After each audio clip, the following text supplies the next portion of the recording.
People continue to buy fruits for their medianoche this new year. Let's get the latest on the ground with mobile journalist Francis Orcio live from Novaliches Susano Market in Quezon City. Francis, how is the fruit situation there?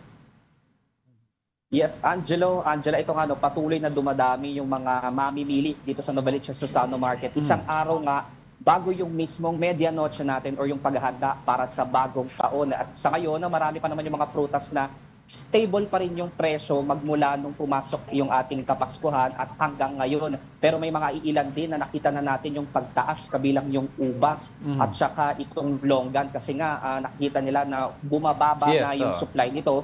Kaya naman ay tumataas at nakikita na natin yung pagtaas ng presyo ng mga prutas na ito, Angelo. Yes, pero expected ba, Francis, by tomorrow? Well, understandably stable as of today. By tomorrow, may narinig ka ba from any of the vendors saying na kung magtataas na sila bukas? Lalo na, Francis, yung mga round fruits.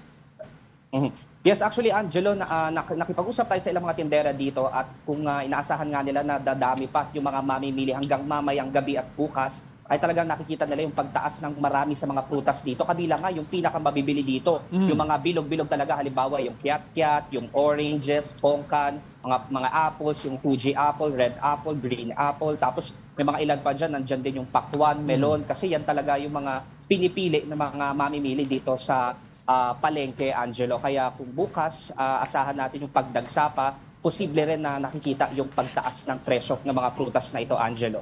Francis, meron ba tayong nakikitang problema sa supply dahil dun sa mga supply ng mga prutas dahil dun sa mga nagdaan na bagyo?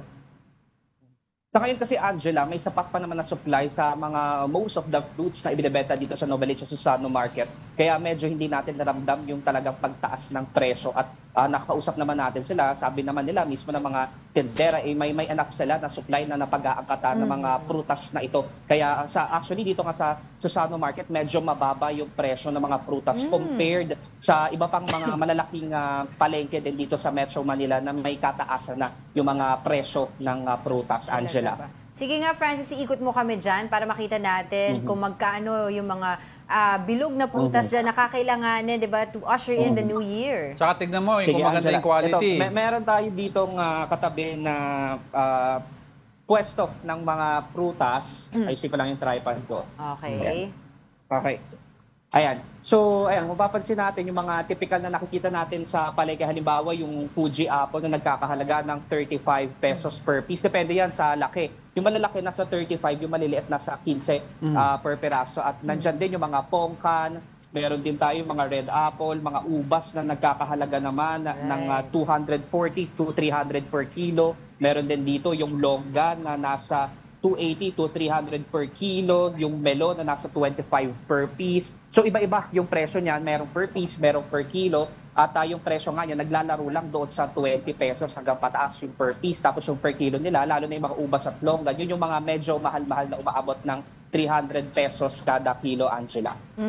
Francis, nakikita ko sa likod mo, meron ng mga mamimili talaga dyan ngayon na nag-uumpisa ng magdatingan. Pero parang somehow, mukhang kalmado pa naman yung palengke na yan dyan sa Quezon City. Pero normally ba, anong oras pumupunta at dumadagsa yung mga kababayan natin dyan para mamili ng prutas at this time?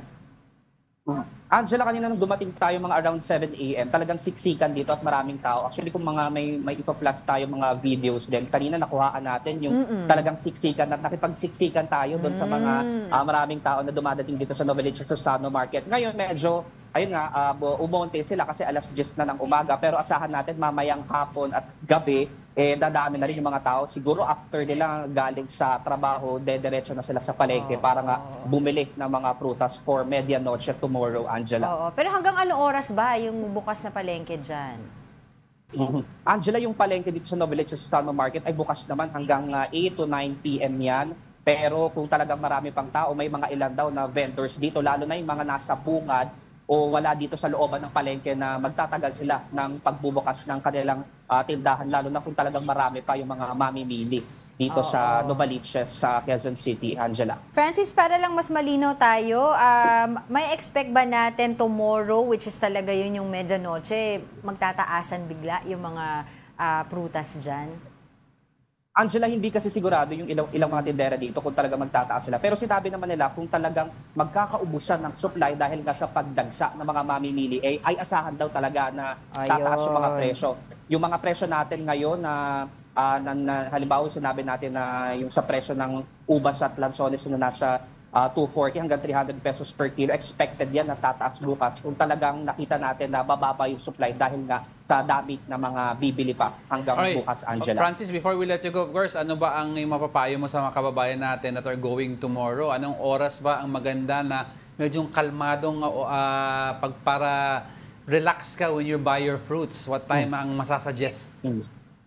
Angelo, yung pinakakalmado talagang oras, yung mga ganitong pagkakataon hanggang 10 a.m. onwards hanggang after lunch yan. Yun kasi yung mga patay oras yan dahil yung karamihan sa mga tao nasa trabaho, at talagang nakikita natin na medyo kakaunti yung dumadating. Pero kung ganung oras tayo darating, dahil medianoche na bukas, baka may mga ilang prutas na maubusan tayo. Totoo. Lalo na doon sa mga target na ipon ng 12 na fruits para nga doon sa pang-display nila sa medianoche. Kung ganung oras tayo at hindi tayo dadagsa ng umaga, baka maubusan naman tayo ng ilang mga Correct, yeah. supply ng prutas dito sa palengke, Angelo. Alright, sige. Maraming salamat sa ating mobile journalist, Francis Orsio. Yan, bigdagsahan. Ikaw, bumili ka na ba? Mga 13 fruits natin. 13 or 12? 13. Sabi ni Francis 12. Pwedeng 13. Ngayon uso 13 na. Okay.